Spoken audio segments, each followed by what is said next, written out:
Dunchbags, what's going on? It's Landon Remixes here.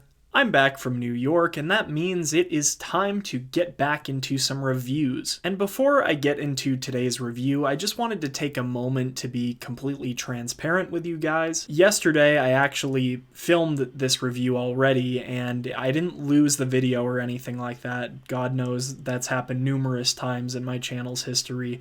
I just really wasn't happy with how it came out. I was super rushed because I had to go to work right after I was done filming, and therefore I missed out on a lot of things that I wanted to say. I also just didn't feel that my thoughts connected in a way that would be satisfying to my subscribers as well as potential new viewers that might find me off of this review. You know, part of the reason that I wanted to wait until after I got back from New York to film this review is that I wanted to have an adequate number of listens so that I could give an honest, in-depth, full-scale review of this album. But then I ended up just cutting a lot of corners anyway, which I really don't feel is fair to you guys, or more importantly, fair to the album and the artist, because I really feel that this project deserves an in-depth review. But now, it's a new day, and I have all the time in the world to say as much as I need to about this project. So yeah, let's talk about the sophomore album from Madeon,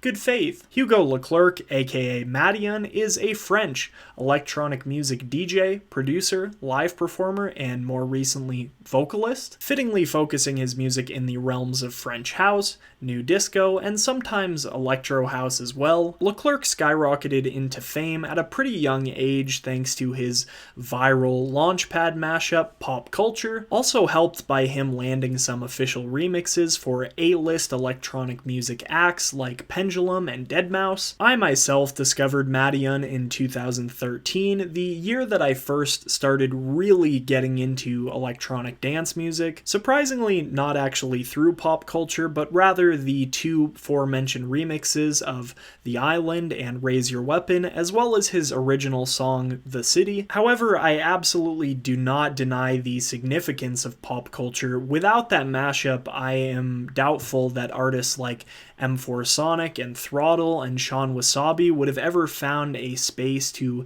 have a career. In my opinion, Madeon really helped pave the way for DIY DJs to be able to kickstart a career without necessarily having a hit single. That's been a huge struggle in the scene this decade. Beyond that, I also know a slew of electronic music producers who would consider Madeon to be a primary influence to their music. Notably, his debut album Adventure is extremely well loved, and I'm really no exception to that rule. I've been a fan of Adventure since literally the day it came out. It was actually one of the very first albums I ever reviewed on my channel as I started doing reviews in early 2015. I gave it a 9 out of 10, and looking back on it, it is definitely one of the highlights of the last decade of electronic music, in my opinion. But believe it or not, Adventure was actually quite a grower for me. It wasn't a love at first listen kind of situation. It has taken me years and years of rinsing and intentionally listening to this album to appreciate it as much as I do now. Needless to say, I was very excited when I found out that Madeon was putting together a second album, and even more excited when I found out that the album was going to be called Good Faith and would experiment a bit with gospel music. As someone who grew up on gospel and CCM, seeing that represented in an electronic album was really cool for me. However, admittedly, I wasn't absolutely floored by this album or its singles upon first listen, and that right there is exactly why I prefaced this review in the way that I did, because I feel like my experience with Good Faith has very much matched that of Adventure. I've listened through Good Faith around probably 10 times at this point, and I genuinely mean this. I've enjoyed it more and more with every listen. I think that I'm at a point now where my enjoyment of Good Faith has more or less leveled out. Like, I enjoy it a significant bit more than I did on my initial listen, but each passing listen I'm just enjoying it a tiny bit more, and I think a big part of that is because a lot of the minor picks I had with the album on my initial listen, I've been able to just look past, whereas there are still a couple big things with this album that I feel like I can't get over. To get the obvious thing out of the way, this album is very, very different from Adventure, and of course there are some tying threads between the two albums, with the main one really being that the core genre here is new disco, other small threads being Madeon's use of vocal chops, the influence of pop music, and the use of his original vocals. However, I feel like if Adventure just didn't exist at all and Madeon gave this album to his fans in 2015, people would have been very confused, because this album is really such a deviation from what we've come to know and love Madeon as over the years. Good Faith is not drop-centric in the slightest. In fact, I'd say there's hardly anything resembling a drop on the entire project. Madeon's signature groove and a lot of that wild, all-over-the-place spontaneity of his older music is sorely missing here. On top of that, I don't think that the melodies, both in the vocals and the instrumentals, are nearly as powerful, impactful, and inspired as we've seen in previous works from Leclerc. However, that's really as far as my major picks with this album go. I mean, it honestly took a bit of intentional listening and carefully going around those barriers in order for me to get to a point that I really enjoyed this album, but once I was able to push past my conceptions of what made Madeon good to begin with, though, I found a lot to enjoy in this album. First of all, the whole sonic aesthetic of the album is something that I appreciate a lot, being that it's effectively this giant blend of all of Madeon's different influences, kind of like what True was for Avicii, except rather than being based around country and folk, Good Faith follows more in the line of disco, R&B, soul, jazz, pop, gospel, even a little bit of rock and orchestral, and I've never heard a blend quite like it before. I'd say probably the closest thing I've ever heard to an album like this is Random Access Memories by Daft Punk, which that album in itself almost seems to be a pretty big influence on this one, not only because it's essentially a tribute to a bunch of different styles and time periods simultaneously, but because of the rather dropless nature of the project, the fact that it's such a deviation from the EDM sounds we knew from both respective artists, and it might be because they're both French, but I honestly feel like the stylistic influences of both albums are pretty similar too, and this may be a little bit of a stretch, but I feel like Madeon's vocal processing on his own voice with use of pitch correction and pitch shifting kind of mirror that as Daft Punk on Random Access Memories as well. And while we're on that topic, I think another really cool aspect of Good Faith is that for the first time ever on a Madeon project, he is really the star in all aspects of it, where Adventure had an all-star grouping of collaborators from the pop sphere featuring Passion Pit, Dan Smith from Bastille, Mark Foster from Foster the People. Madeon takes the lead vocals on almost every track on Good Faith, which I guess makes sense at this point in time, considering how unbelievably successful Shelter was, and that was obviously a song that had Hugo on lead vocals. But on Good Faith, I feel like it serves less as a recognizability factor and more just Madeon trying to be as genuine as possible in his music. It also helps that I think his vocals across the entire project are generally really good, and that's not even to say his vocals weren't all that good prior to this album. I still adore him on Home and Shelter, but his range is just so much wider, and with Good Faith, he sounds more than ever like a legitimate pop singer and not just a producer trying to put a top line over a song. When it comes to the pitch correction or auto-tune or whatever you want to call it, it honestly doesn't really bother me that much. It feels like he's trying to fill that aesthetic he's going for rather than using it because he can't sing. I mean, Black Eyed Peas and Kesha are two different artists who are featured on the pop culture mashup, so it seems more of an influence thing than, him trying to cover up mistakes. And actually, while we're on the topic of pop culture, I wanted to note something real quick. Before I listened through Good Faith in full, I did read through the iTunes or Apple Music review section, and I thought the fact that it mentioned pop culture in the review was a little bit weird, and like the comparisons it was drawing didn't really make that much sense. I thought it was just trying to make like an obscure reference to the mashup. However, after actually listening through the album, the comparison makes a lot more sense to me now, in that pop culture is essentially this wild combination of Madeon's musical DNA, the background, the type of music that he likes, and in a way, Good Faith is very much the same thing, and I actually think that parallel is intentional, as the very first track on Good Faith, Dream Dream Dream, has a vocal chop in the beginning that reminds me pretty significantly of the chops of The Magic Key and Viva La Vida from pop culture. Though the chops on Dream Dream Dream I'd say are a bit more gospel-y. I think it actually chops up a choir singing Amazing Grace. Could be wrong about that, but that's what it sounds like to me. Pretty great vocal performance from Hugo. I also really enjoy the progression of the song, how it progressively builds up into something bigger and bigger until this final, like, gargantuan breakdown.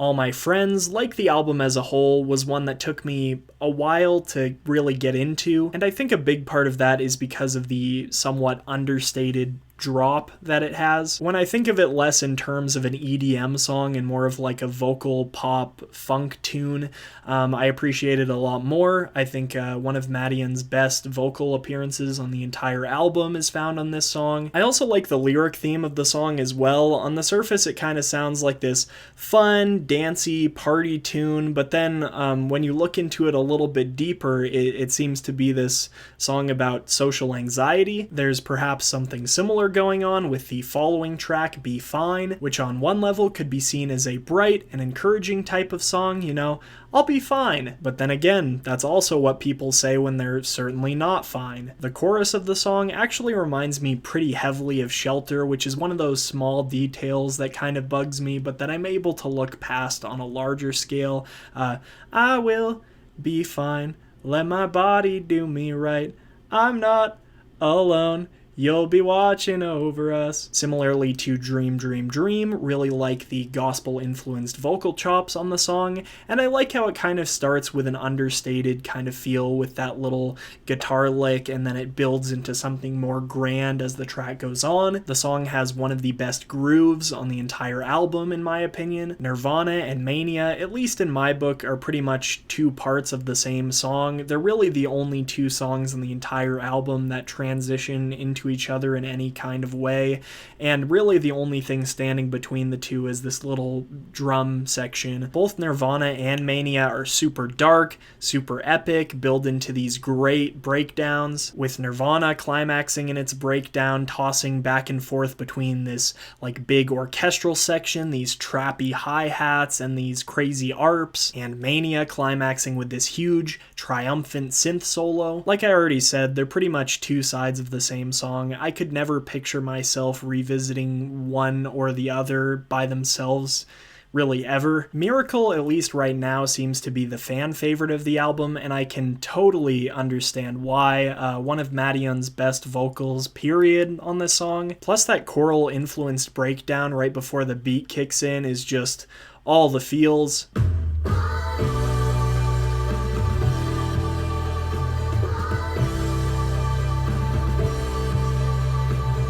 And then the little bit at the end of the song with Callie Day singing the lyrics is also a personal highlight for me. Sounds like something straight out of church service. No Fear No More is another cut from the album that I enjoy quite a bit, though more for its groove and its progression than its vocal melodies and lyrics. Though I will say I do really enjoy that vocal layering with the West LA Children's Choir singing background to Hugo. Bar none, my favorite thing about the song though is that last little section where it's got all these different like instrumental solos. It's kind of tossing back and forth between a bunch of different instruments, and it's just a really cool way to end the song, backed up by a beat that just absolutely slaps.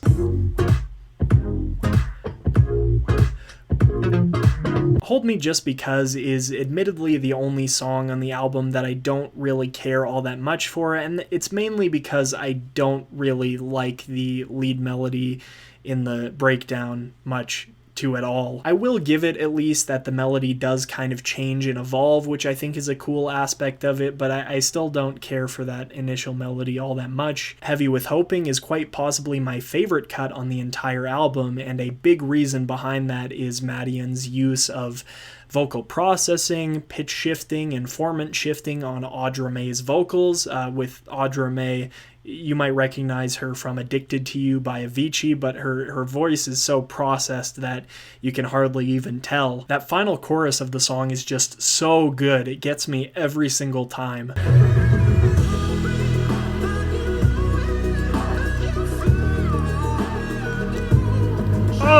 Also quite enjoy that little synth section toward the end of the track. Reminds me a bit of Goodbye to a World, the closer on Porter Robinson's Worlds, and maybe that's because that song also kind of had a 6/8 feel, and I feel like the synth in general is just very similar. Borealis is a freaking cool tune as well, probably my other favorite on the album. It seems to be a song about creation, more specifically the creation of art, and it just paints it in such a beautiful way. One of the few sections on Good Faith that I think uses the understated breakdown really well is on this song. I think partially because the lead melody is just so powerful, it's nice to kind of leave it alone. Also love the acoustic drums and the steel guitar that play in the background. I think it adds a ton of emotion to the song. And yeah, overall, I think it's just the perfect way to close the album, and not really much more to say beyond that. Now, to wrap things up, I'd say that despite Good Faith showcasing improvements in a lot of areas for Madeon, and despite, for the most part, pulling off a very ambitious and unique blend of styles, I would be lying if I said I enjoyed this album more than Adventure. Like I said toward the beginning of this video, I feel like Good Faith is missing a lot of those key elements that made me fall in love with Madeon's music to begin with, and even though it's a deviation from that sound that I, for the most part, can appreciate, it just isn't quite as impactful for me. I miss that wild energy and those crazy good melodies. I feel like Good Faith could definitely signify Madeon on his way to something really special, but is he quite there yet, and is this album top 5 of all time like Porter Robinson says? To me, no. Regardless, I'm really enjoying this project, and I think a lot of you guys will as well. For Good Faith, I am personally feeling a decent 8 out of 10. As always, if you guys haven't listened to the album yet, you can click the Spotify link down in the description below, listen through it, let me know what you think down in the comment section if you have already listened to it, or come back here after you listen to it and watch the review, yada yada. Want to give a very quick shout out to my sponsor, Audionamics. They're awesome. They make really cool audio source separation tools, and if you want to check out their page via the sponsor link down in the description below, and you buy anything, I'll get a nice 10% kickback. I use their tools, and if you're a DJ, producer, or some kind of other audio engineer, I think you'll find their tools really valuable as well. If you enjoyed this video and want to see more content like it, make sure to leave me a like and consider hitting the subscribe button. Anyway, I'm Landon Remixes, and I'll see you guys next time. Peace.